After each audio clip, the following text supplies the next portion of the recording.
ঘুম থেকে উঠে পড়লাম, উঠে রান্নাঘরে চলে আসলাম, একটু রান্না বান্না করে নিই, যেহেতু স্কুল আছে 10:30টার ভিতরে যেতে হবে।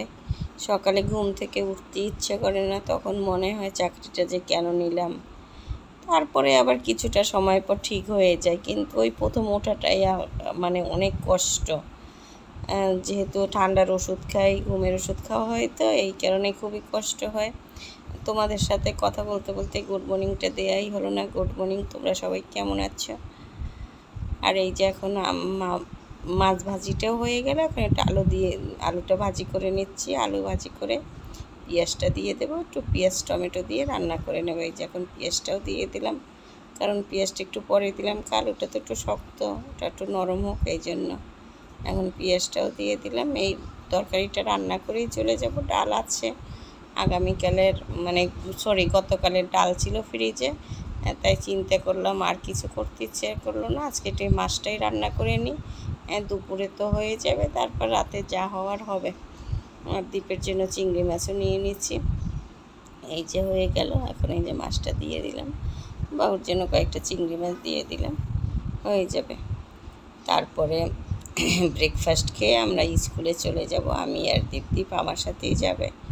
এই যে এখন একটু ধনিয়া পাতাও দিয়ে দিলাম। এখন আর কি আর করবো, পরোটা ভেজে নিচ্ছি, কারণ রুটি কয়েকদিনই বানানো হয়েছে, আজকে আর ইচ্ছে করলো না। আর সকালে রুটিটা বানাতে যেহেতু একটু লেট করি, ঘুম থেকে উঠলাম মানে সকালে ঘুমটা না, চোখটা আর মেলতে ইচ্ছা করে না।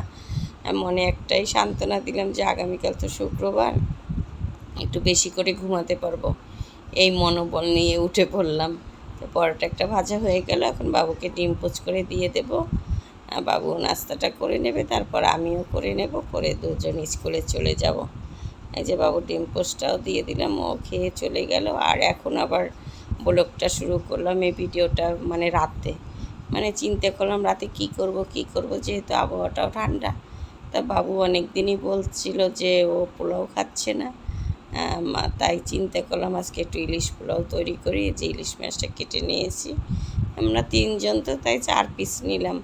আর এই যে চালটাও ধুয়ে নিলাম, এখন মাছটা আগে রান্না করে নেব। আর পেঁয়াজটা একটু বেশিই নিলাম, ওই ব্রেস্তার জন্য কিছুটা রেখে দেবো। আর পাশের চুলায় গরম জলটা দিয়ে দিলাম, মানে পোলাওয়ে দেওয়ার জন্য একটু কিছুটা ব্রেস্তা রেখে দেবো, তারপরে মাছটা রান্না করে নেব। মাছটা রান্না করে তারপর মানে পোলাওটা বসিয়ে দেবো। তবে বেরেস্তাটা তৈরি করতে একটু সময় লাগে, কিছুটা রেখে দিলাম আর কিছুটা মানে থাকলো মাছ রান্না করার জন্য।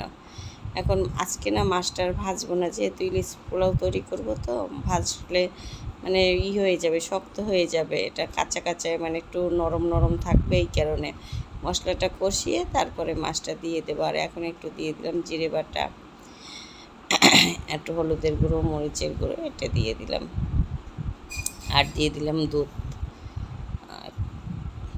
একটু মানে ফুটে উঠলেই মাছটাও দিয়ে দেব। মাছটা কাঁচাই রাখবো। ইলিশ মাছ কিন্তু সবভাবেই খাওয়া যায়, মানে ইলিশ মাছ আমার কাছে মনে হয় না ভাজার চেয়ে এমনি রান্না করলে ভালো লাগে। আমার মা আগে দেশের বাড়িতে এরকমই করতো, তারা কখনো কোনো মাছই ভাজতো না, ভালোও লাগতো। আসলে তাজা তাজা জিনিস তো খেতে একটা অন্যরকম স্বাদ। আর আমাদের ফ্রিজে থাকতে থাকতে না স্বাদটা নষ্ট হয়ে যায়। আমার গলাটা আবার বসে গেল, মানে কেন জানি ঠান্ডাটা আবার লেগে গেল। আজকে আবার একটু লেটে আসলাম, আমাদের স্কুলে ছুটি হলো 4:20-এ, এসে একটু স্নান করার কারণে ঠান্ডাটা আবার লেগে গেল, এই অবস্থাই হয়ে যায়। এই যে মাছটা হয়ে গেল, পাশের চুলায় রেখে এখন পোলাওটা তৈরি করে নেব, তাহলেই হয়ে যাবে। এই যে একটু দারুচিনি, এলাচ, তেজপাতা দিয়ে দিলাম। এখন মানে পোলাওয়ে তো একটু পেঁয়াজ দিতে হয়, একটু পেঁয়াজও দিলাম। আর এই যে পোলাওর চালটা এখন দিয়ে দিলাম, একটু ভেজে জলটা দিয়ে দেব। যখন মানে পোলাওটা আদার বেশি হয়ে যাবে, তখন মাছটা এই যে এখন এই যে ইলিশ মাছের গ্রেভিটা দিয়ে দিলাম, মানে এই যে ইলিশ মাছ যে রান্না করলাম সেই ঝোলটা।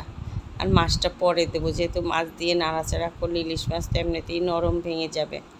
আর এই যে এখন গরম জলও দিয়ে দিলাম। এখন ফুটে উঠলে যখন চালটা হয়ে আসবে, তখন আবার মাছটা দিয়ে করে রাখবো। একটু ঢেকে দিলাম, দেখলাম চালটা একটু শক্ত হয়ে আছে, মানে পোলাও যেভাবে রান্না করে সেটাই। আর নর্মাল পোলাও আমরা যেভাবে রান্না করি ওভাবেই করলাম, শুধু একটু ওই যে মাছের গ্রেভিটা দিয়ে দিলাম, মানে ঝোলটা তাহলে ভাল লাগবে। অত মানে ঝরঝরা আবার কিন্তু মানে এই পোলাওতে এই মানে ইলিশ পোলাও বা চিকেন বিরিয়ানি যেটাই বলো, একটু গ্রেভিটা বেশি না দিলে ভালো লাগে না। এই যে হয়ে গেল আমার চালটা, দেখলাম হয়ে গেল। এখন সেদ্ধটা হয়ে গেছে, একটু চালটা সরিয়ে দিয়ে এই যে মাছটা দিয়ে দিলাম। ইলিশ মাছ তো খুবই ভয় লাগে। এখন আবার কিছুটা এই যে পোলাওটা দিয়ে ঢেকে দিলাম, ঢেকে কিছুটা সময় একটু চুলার উপরে একটা তাওয়া দিয়ে রেখে দেবো, তাহলেই হয়ে যাবে। আর নামানোর আগে একটু বেরেস্তা দিয়ে দেব, তাহলেই হয়ে যাবে ইলিশ পোলাও।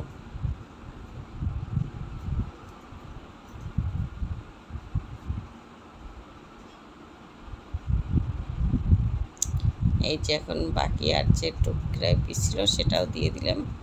মানে আজকেও নেটটা কেমন জানি করতেছে, শুধু আটকে আটকে আসতেছে। এই জন্য মানে ভিডিওটা যখন ভয়েসটা দিচ্ছি তখন দেখলাম যে নেটে একটু সমস্যা হচ্ছে।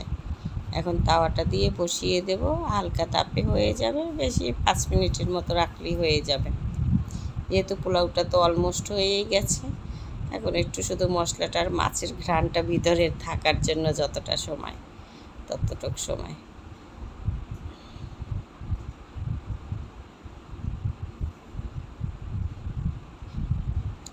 এই যে হয়ে গেল আমার ইলিশ পোলাও। এখন রাত অনেকটাই বেজে গেছে, এখন বাবুকে দিয়ে দেব, আমরাও খেয়ে নেব।